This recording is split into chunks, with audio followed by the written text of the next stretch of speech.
संतोष की रिपोर्ट में आप सबों का स्वागत है और मैं हूं संतोष।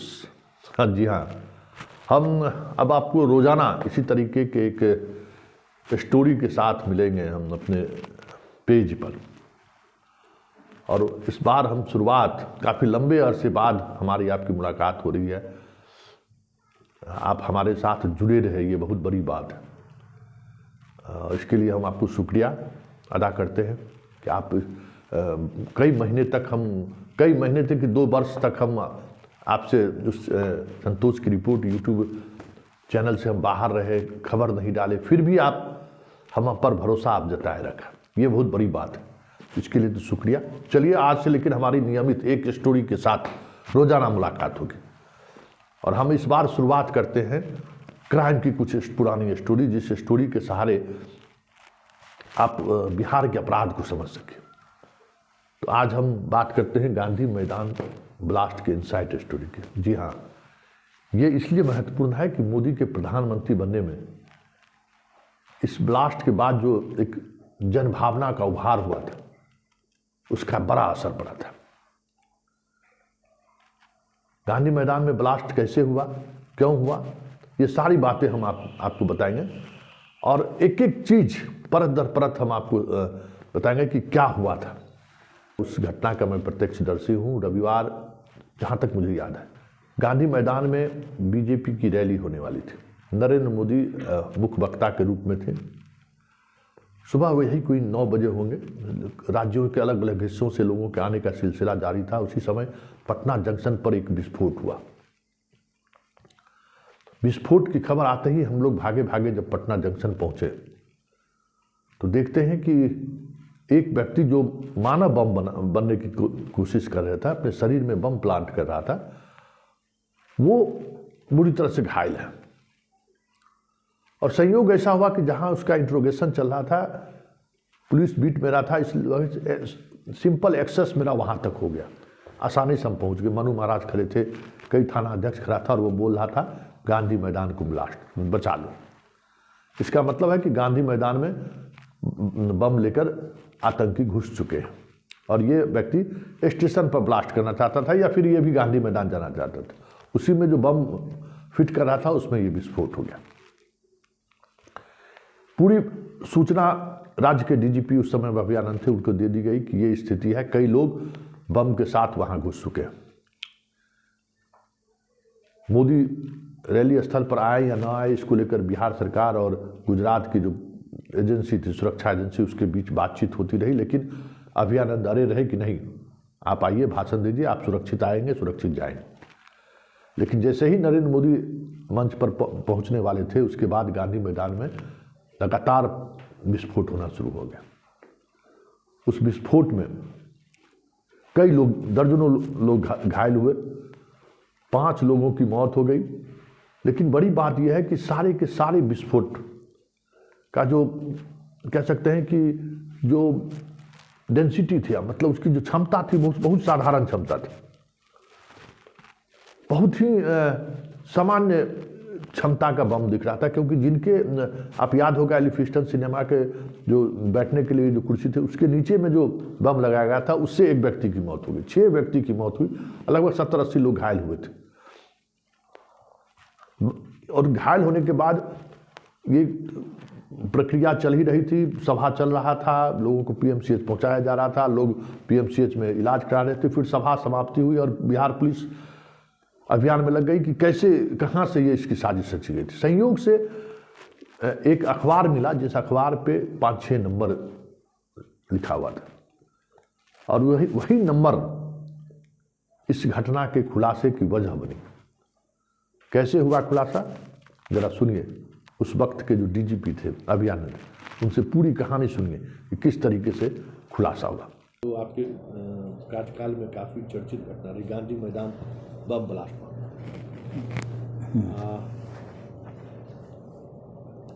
वो क्षण जब खबर आ रही थी कि नरेंद्र मोदी एयरपोर्ट पर आप पहुंच गए हैं और गांधी मैदान में ब्लास्ट हो रहा है, शुरुआती दौर में तो लग रहा था जैसे पटाखे छूट रहे हैं, लेकिन आप तक वो सारी जानकारी जा रही थी कि हो क्या रहा है। वो क्षण कैसा था, वो उस समय आप निर्णय, क्योंकि प्रधानमंत्री के पूरी जो खुफिया एजेंसी थी वो कह रही थी कि प्रधानमंत्री गांधी मैदान जाएं या ना जाएं, वो भी डिसीजन आप पर ही ये था, निर्णय आपको लेना था। वो क्षण क्या आपके दिमाग में चल रहा था? अगेन संतोष जी, वो डिसीजन बहुत वस्तुनिष्ठ डिसीजन था, इमोशन में मैंने नहीं लिया था। मेरे माइंड में वो पूरा पिक्चर था कि वेन्यू कहाँ है, जो ब्लास्ट हो रहा है वो कहाँ पर हो रहा है, और उस ब्लास्ट से कितना डैमेज हो सकता है। ये सब मेरे पास डेटा था, जो हो रहा था यथार्थ के रूप में, वो डेटा था। तो मैंने घबरा के डिसीजन नहीं लिया था। मैंने डिसीजन जो लिया वो बहुत ही ऑब्जेक्टिव था, वस्तुनिष्ठ डिसीजन था। जो कंक्लूजन मेरे माइंड में आ रहा था वो था कि बहुत बड़ा गांधी मैदान है, ब्लास्ट हो रहा है, उसमें लोग इंजर्ड हो रहे हैं, लेकिन ये इंजरी जो वीआईपी हैं वहाँ तक नहीं पहुँचने वाली है, क्योंकि उसका मुझे क्लियरली दिख रहा था कि एलिफेंस्टन के पास हुआ सबसे पहले, उसके बाद वो नज़दीक आ रहा था, बट आई न्यू कि ये अंदर तो नहीं आएगा, क्योंकि वो एकदम कॉर्डन था तरीके से। स्टार्ट हुआ था रेलवे स्टेशन से, पहला ब्लास्ट तो वहीं हुआ था। उसके बाद वहाँ गया था, चूँकि सीनियर एसपी ने हमको बता दिया था कि सर उससे बात करने पर ये क्लियर हो रहा है कि ग्रुप्स आया है और वो गांधी मैदान में गया है। That we couldn't help. वो एज आई सेड, हम पहले भी कहे हैं कि प्रिवेंशन एंड डिटेक्शन में prevention part we could not, we failed. Prevent हम नहीं कर पाए। लेकिन मेरा इंटरेस्ट है कि अगर वीआईपी पर कुछ नहीं हो और डिटेक्ट हो जा सके, ये दो चीज़ हम चाहते थे और हुआ भी वही। डिटेक्शन हो गया, we were lucky in the sense कि जो इंटरोगेशन हमने किया तो उसके पास से पेपर मिला था, जिसमें मोबाइल नंबर्स लिखे हुए थे। मोबाइल नंबर्स जो है उसको जब हम लोगों ने ट्रैक किया, एंड आई एम फॉर्चुनेट कि हमने ही उस व्यवस्था को एज डीजीपी लगवाया भी था। उसके पहले बिहार पुलिस के पास वो व्यवस्था भी नहीं थी कि ये पता लगाया जा सके कि मोबाइल का लोकेशन कहाँ है। हार्डली 6 मंथ्स पहले वो हमने लगवाया था, और वही हैंडी आ गया। वहाँ झारखंड से निकला, हटिया से, तो डिटेक्शन हो गया immediately, with in hours detection हुआ, और मेजर कोई इशू नहीं हुआ। हाँ, प्रॉब्लम तो हुआ, as I said and I still say, कि प्रिवेंट हम नहीं कर पाए उसको। बहुत स्पेसिफिक इंटेलिजेंस नहीं था। इस टाइप के सिचुएशन में, इस टाइप के फंक्शंस में बहुत बढ़िया इनपुट्स आता है, बट अब दुर्भाग्य की बात हो सकती है कि उस फंक्शन के लिए बहुत बढ़िया इनपुट नहीं था, एवरेज टाइप का इनपुट। एक सवाल, इस पूरे प्रोसेस को अगर देखिए, बम ब्लास्ट, बोध गया ब्लास्ट देखिए, बाद के दिनों में इसी ब्लास्ट की वजह से उस ब्लास्ट का भी खुलासा हुआ। कई तरह की चीज़ें म्यांमार पर लोग नज़र डाल रहे थे, क्या क्या बातें हो रही थी, केंद्रीय एजेंसी लगी हुई थी जांच में। लेकिन आपको लगता नहीं है कि जिस तरह के विस्फोटक का इस्तेमाल किया गया, वो विस्फोटक ऐसा विस्फोटक नहीं था कि बहुत बड़ा नुकसान पहुंचाया जा सके? मतलब जो इस खेल में शामिल, जिनको आपने गिरफ्तार किया, बाद में जो एनआईए जिन लोगों को गिरफ्तार किया, वो भी गिरफ्तारी एक ऐसे मुकाम पे आके ठहर गया जहां रिक्शा वाले, टमटम वाले, टेम्पू चलाने वाले, बस इसी तरीके के लोगों तक वो सिमट कर आ गया। क्या आपको लगता है कि ये जो प्लान था, उस प्लान में कुछ और बड़े स्तर पर खोज होने की जरूरत? क्योंकि अगर आपकी कोशिश अगर ये रहती कि हम नरेंद्र मोदी पर हमला बोले या नरेंद्र मोदी को डैमेज करें या उनकी इसमें डेथ हो जाए, लेकिन जिस तरीके का बम में जो जिस तरीके का शक्ति होनी चाहिए। शक्ति होनी चाहिए, वो कहीं नहीं। मतलब बम विस्फोट बगल में हो रहा है और लोग उसको डंडा से फेंक रहे हैं।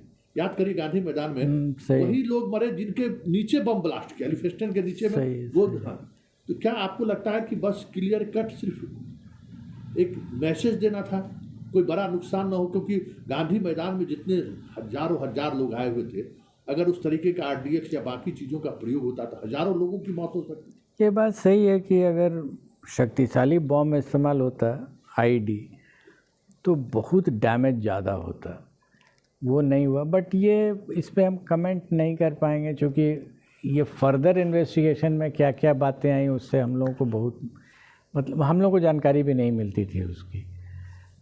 इनफैक्ट ट्रायल भी हम लोग मॉनिटर नहीं कर पा रहे थे, देख नहीं पा रहे थे क्या हो रहा है उसमें ट्रायल में। लेकिन इनिशियल जो 5-6 घंटे के अंदर में जो इन्वेस्टिगेशन हुआ है, जो फर्स्ट ऑन द स्पॉट वाला, वो अगर मिस कर गए रहते तो फिर इसको भी बोधगया टाइप में चांस फिर कम ही रहता है कि रिकवर उस है, वही चांस की बात थी। और हम लोग उसी 4-5 घंटे में जितना कर सकते थे कर लिए। उसके बाद तो एविडेंस को कलेक्ट और कोलेट करने की बात हो रही थी। अच्छा, एक पुलिस पदाधिकारी के रूप में आपको क्या लगता है कि ये एक संकेत देना था? जो घटना, जिस तरीके की घटना, बोधगया की भी घटना को देखिए, ऐसे समय में का चयन हुआ जहां प्रार्थना सभा शुरू होने वाली थी, उससे पहले विस्फोट किया गया। गांधी मैदान में भी विस्फोट का जो, क्योंकि रेलवे स्टेशन पर अगर ब्लास्ट कर दे तो बड़ा कैजुअल्टी हो सकता था। खुद जो शरीर में बम फिट किया था वो भी नहीं मरा। अब देखिए कि गांधी रेलवे स्टेशन पर जिनके शरीर में जो आतंकवादी अपने शरीर में बम लगा रहा था वो भी नहीं मरा। मतलब बम का उस तरीके का शक्ति उस तरीके का नहीं था। तो आपका अनुभव क्या कहता है कि वो सिर्फ एक संकेत था या फिर कुछ और चीज़ें थी? कमेंट नहीं करना चाहेंगे क्योंकि as a policeman and as a very senior policeman proper नहीं होता है कि अंदाज से कमेंट किया जाए। जो लोग इन्वेस्टिगेट करते हैं इसको बहुत डिटेल में, उन लोग बेटर पोजीशन में रहते हैं बताने के, क्योंकि उनके पास कई अन्य परिस्थितियों की जानकारी रहती है। उस समय क्या चल रहा है, उनके जो लोग टॉप लेवल के लोग हैं वो किस तरह की मानसिकता के लोग हैं। मेरे पास चूँकि उस तरह की कोई जानकारी नहीं थी।